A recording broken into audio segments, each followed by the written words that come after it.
नमस्कार मित्रों, मैं आलोक तिवारी आप सभी दर्शकों का लीगल एंड लॉजिकल विजन के इस यूट्यूब चैनल पर स्वागत और अभिनंदन करता हूं। आज का ये वीडियो राष्ट्रीय चिंतन करने वाले समस्त लोगों के साथ साथ विशेष रूप से उन लोगों के लिए भी महत्वपूर्ण है जो कोर्ट और कानून से किसी न किसी रूप से जुड़े हुए हैं, कानून पढ़ा रहे हैं या कानून की पढ़ाई कर रहे हैं या वकील के रूप में कानून की रखवाली कर रहे हैं, तथा ऐसे भी लोग जो राष्ट्रीय मुद्दों पर बड़ी बारीक नजर रखते हैं, उनके लिए भी बहुत उपयोगी है। आइए चर्चा प्रारंभ करते हैं।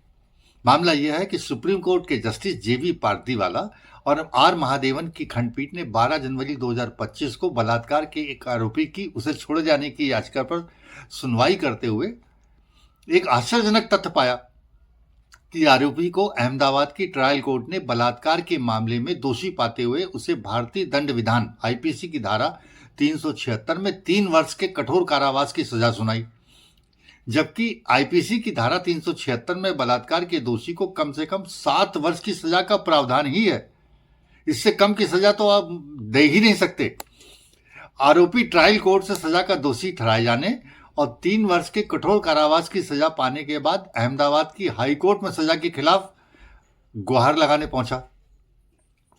अहमदाबाद हाई कोर्ट ने भी बलात्कार के दोषी को दी गई सजा की अवधि और बलात्कार की धारा 376 में न्यूनतम 7 वर्ष की सजा के प्रावधान की अनदेखी की, या ये कह लीजिए कि जानने के बाद भी इस पर कोई आदेश नहीं जारी किया। आइए थोड़ा समझते हैं कि भारतीय दंड विधान आईपीसी की धारा 376 क्या कहती है। धारा 376 एक समान बलात्कार के मामलों में न्यूनतम सजा 7 साल का कठोर कारावास और अधिकतम सजा आजीवन कारावास और जुर्माना भी है। धारा 376 दो गंभीर परिस्थितियों में बलात्कार, ऐसे बलात्कार में जिसमें पुलिस अधिकारी शामिल हो, लोक सेवक शामिल हो या व्यक्ति द्वारा बार बार जो है बलात्कार का दोषी पाया गया हो, उसमें न्यूनतम सजा 10 साल के कठोर कारावास की है और आजीवन कारावास की सजा अधिकतम है।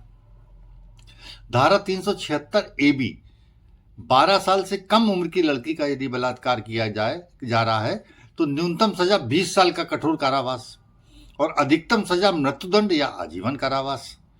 धारा 376 D ये कहती है कि 16 साल से कम उम्र की लड़की के साथ यदि सामूहिक बलात्कार हुआ है तो न्यूनतम सजा आजीवन कारावास और अधिकतम सजा भी आजीवन कारावास और साथ में जुर्माना भी। धारा 376 D भी कहती है कि 12 साल से कम उम्र की लड़की के साथ सामूहिक बलात्कार यदि हुआ है तो न्यूनतम सजा आजीवन कारावास और अधिकतम सजा मृत्युदंड 12 साल से कम की लड़की के लिए। और दर्शकों की जानकारी के लिए मैं ये भी बता दूं कि वर्तमान सरकार ने पुराने तीनों कानूनों भारतीय दंड संहिता आईपीसी 1860 के स्थान पर भारतीय न्याय संहिता 2023, दंड प्रक्रिया संहिता सीआरपीसी 1973 के स्थान पर भारतीय नागरिक सुरक्षा संहिता 2023 और भारतीय साक्ष्य अधिनियम आईईसी 1872 के स्थान पर भारतीय साक्ष्य 2023 को लागू किया है, जो 1 जुलाई 2024 से प्रभावी भी हो गया है। और उसमें बलात्कार की सजा को सरकार ने और कड़ा कर दिया है और वो इसलिए कड़ा किया है कि महिलाओं को और सुरक्षा और महिलाओं के प्रति अपराधों में कमी आए।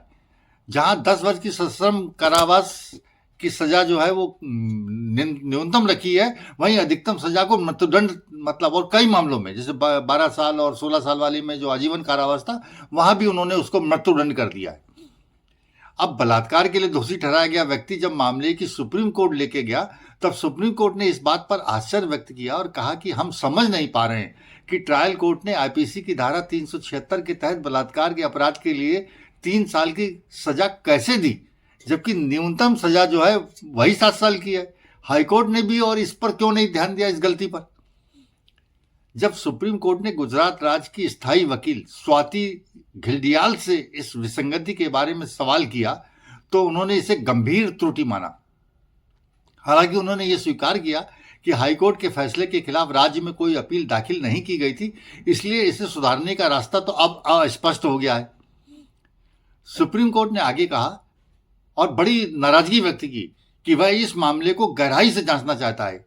ये कहते हुए सुप्रीम कोर्ट ने मामले की अगली सुनवाई 23 जनवरी 2025 को निर्धारित कर ली है, जिसमें वो पूरे मामले को की गहन छानबीन करेगा कि कहां से क्या गलती हुई है।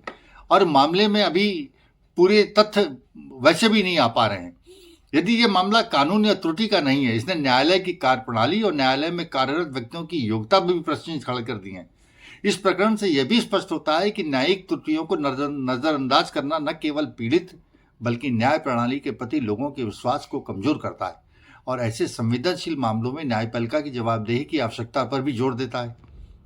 अभी तक मेरी जानकारी में भी यह स्पष्ट नहीं हो पाया है कि पीड़िता किस आयु वर्ग की है, और मामला यदि कम आयु वर्ग की पीड़िता से संबंधित है तो यह और गंभीर हो जाएगा।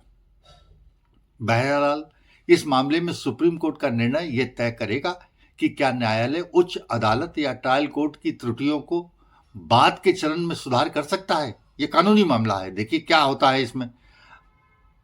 अगर आपको ये वीडियो अच्छी लगी हो, ये जानकारी अच्छी लगी हो, तो कृपया इसे लाइक करें, शेयर करें और चैनल को सब्सक्राइब करें। साथ ही अपनी टिप्पणियों और अपने आलोचनाओं को कमेंट बॉक्स में अवश्य लिखें। आपके सुझावों और आलोचनाओं का मैं स्वागत करता हूं। धन्यवाद।